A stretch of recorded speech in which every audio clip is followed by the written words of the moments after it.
Let me ask you something. If your income stopped tomorrow, completely stopped, how many days could you survive on what you have right now? 7 days? 30?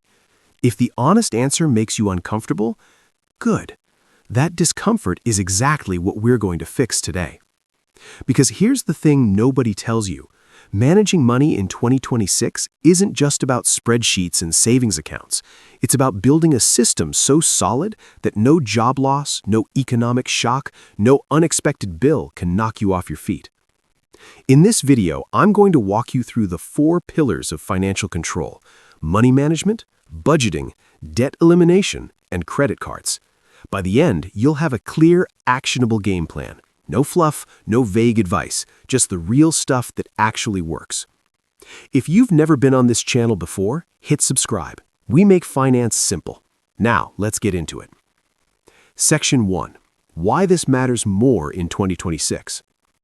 Before we get tactical, let's talk about why this conversation is more urgent today than it was 5 years ago. We've been through back-to-back financial stress cycles: inflation, rising interest rates, layoffs across major industries, and a cost of living that's running faster than most people's paychecks. The average household is spending more, saving less, and carrying more debt than ever before. And the scary part? A lot of people are still running their finances the same way they did in 2019, as if nothing changed. But here's what the financially resilient people figured out. The rules didn't change, the urgency did. The fundamentals of money management are the same as they've always been: budget, save, eliminate debt, use credit wisely. The difference is, if you're not doing those things now, you're falling behind faster than ever before. So let's start with the foundation: how to actually manage your money. Section 2.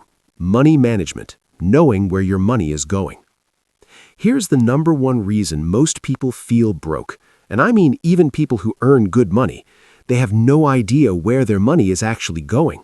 They swipe the card, pay the bills, check the balance, and somehow the month is over and there's nothing left. Sound familiar? That's not a math problem. That's a visibility problem. Step 1. Track everything for 30 days. The first thing I want you to do, before you budget, before you do anything, is track every single thing you spend money on for 30 days. Not to judge yourself, not to cut anything yet, just to see the truth. Use a free app like Mint, YNAB, or even a basic spreadsheet. What you'll discover in that first month is usually eye-opening. Most people find 2 or 3 categories that are leaking hundreds of dollars every single month without them realizing it. Subscriptions they forgot about, convenience spending, dining out, impulse buys that felt small but stack up. Step 2. Assign every dollar a job. This is the mindset shift that changes everything. Stop thinking of your paycheck as a pool of money you dip into. Start thinking of it as a team where every player has a position. When money comes in, it already has somewhere to go. Housing costs? Assigned. Groceries? Assigned. Savings? Assigned. Entertainment? Assigned with a limit. That's called zero-based thinking, and it's one of the most powerful concepts in personal finance. Step 3. Automate the important stuff. Here's the brutal truth about willpower. It runs out. You cannot rely on motivation to build financial habits. That's why automation is your best friend. Set up automatic transfers to your savings account the same day your paycheck hits. Automate your minimum debt payments so you never miss one. Automate your bills where you can. When the important money moves happen automatically, you can't accidentally spend it. What's left after automation, that's your guilt-free money. Spend it however you want. Now that we understand how to see our money clearly, let's talk about how to control it through a system called budgeting. Section 3. Budgeting, your money's operating system. I know the word budget makes a lot of people cringe. It sounds like restriction. It sounds like saying no to everything fun. But I want to completely flip that idea for you right now. A budget isn't a cage, it's a permission slip. It's you deciding in advance what your money is for, instead of looking back at the end of the month wondering where it all went. The 50-30-20 rule, the starting point. If you're new to budgeting, start with the simplest framework that actually works: 50-30-20. 50% of your take-home pay goes to needs. That's rent or mortgage, utilities, groceries, transportation, insurance, minimum debt payments, the things you cannot live without. 30% goes to wants, dining out, streaming services, hobbies, travel, the things that make life enjoyable but aren't survival. 20% goes to financial goals, savings, investing, and aggressively paying down debt. Now, does this breakdown work for everyone? Not perfectly. If you live in a high cost of living city, your needs might eat 60 or even 65% of your income. That's okay. Adjust the percentages, but don't abandon the framework. The point is intentionality. Zero-based budgeting for maximum control. If you want a tighter grip on your finances, zero-based budgeting takes it further. At the start of each month, you list your total income, then you list every single expense, including savings as an expense, until income minus expenses equals zero. Every dollar is accounted for before the month begins. It requires more effort, but for people with variable income or those trying to pay off debt aggressively, it's one of the most powerful tools available. The budget review habit. A budget you create once and forget is useless. You need to review it. Once a week, sit down for 10 minutes, just 10 minutes, and look at where you are versus where you plan to be. Adjust if needed. This weekly check-in is what separates people who stick to budgets from those who abandon them after 2 weeks. We're about halfway through. So far, we've covered the foundation of money management and how to budget like someone who's actually in control.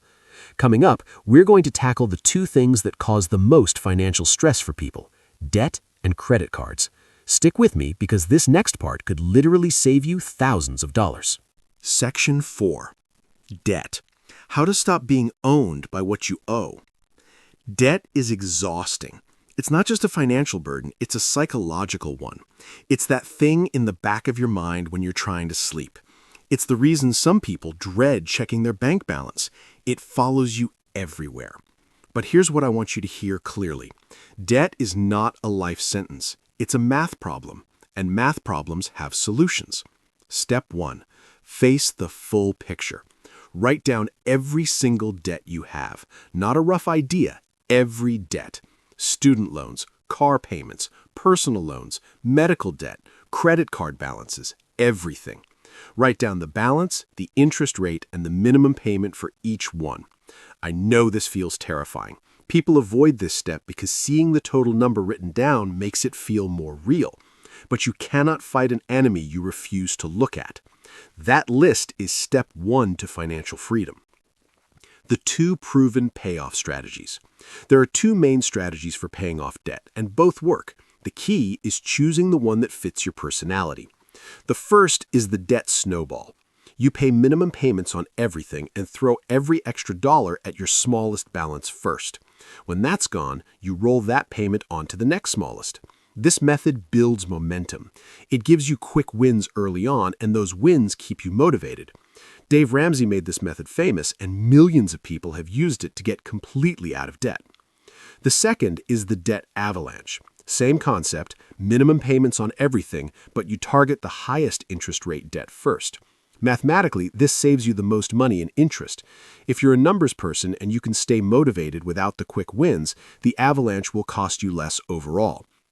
My honest recommendation? If you're struggling with motivation, do the snowball.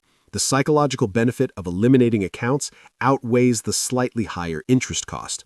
The best strategy is the one you'll actually stick to. What about consolidation? Debt consolidation is when you take multiple debts and roll them into one loan, ideally at a lower interest rate. If you have high-interest credit card debt and you qualify for a personal loan at a significantly lower rate, consolidation can save you real money. But be careful. Consolidation doesn't eliminate debt. It restructures it. A lot of people consolidate, feel relief, and then run their credit cards back up again. If you consolidate, you need to freeze the spending behavior that created the debt in the first place. Otherwise, you'll end up with the consolidation loan and new debt on top of it. Building an emergency fund alongside debt payoff. This is one of the most debated topics in personal finance. Should you save or pay off debt first? Here's the practical answer. Do both in the right order. First, build a starter emergency fund of $1,000, just $1,000. This isn't your full emergency fund, it's your insurance policy, so that when life happens, you don't have to go back into debt to handle it. Once that's in place, attack your debt aggressively. Then, after your high-interest debt is gone, build your full emergency fund to 3 to 6 months of living expenses. That sequence, starter fund, then debt, then full fund, is what works for most people. Section 5. Credit cards, your best tool or your worst enemy. Credit cards are the most misunderstood financial tool in existence. Some people swear by them. They earn thousands of dollars in rewards every year, build strong credit, and pay zero interest. Other people use the exact same product and end up thousands of dollars in debt, paying interest rates that eat their paycheck alive. The card is neutral. The behavior is the variable. How credit cards actually work. When you use a credit card, you're borrowing money from the bank for a short period. If you pay your full statement balance by the due date every month, you pay zero interest. None. The bank makes nothing off you in interest, and if you have a rewards card, you actually come out ahead. But if you carry a balance, if you only pay the minimum or pay less than the full amount, interest kicks in. And credit card interest rates in 2026 are brutal. We're talking 20, 24, even 28% annually on some cards. That's what turns a $300 balance into a $1,000 problem over time. The golden rule of credit cards. One rule. If you do nothing else I say today, do this one thing. Never charge more to a credit card than you already have in your bank account to pay for it. Treat it exactly like a debit card, but use the credit card for the transaction. That way, when the bill comes, you pay it in full. You get the rewards or the purchase protection, and you pay zero interest.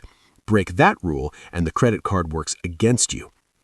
Choosing the right card. Not all credit cards are created equal, and the best card for you depends on your lifestyle. If you spend most of your money on groceries and gas, there are cards that give you 5% cash back on those categories. If you travel frequently, travel rewards cards can give you free flights and hotel stays. If you're rebuilding credit, secured cards or student cards are the entry point. Don't chase sign-up bonuses if the card has a high annual fee that you'll struggle to offset with rewards. Run the math.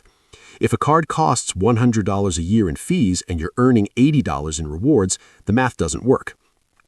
Credit cards and your credit score. Your credit score is what determines whether you qualify for a mortgage, a car loan, or even certain jobs.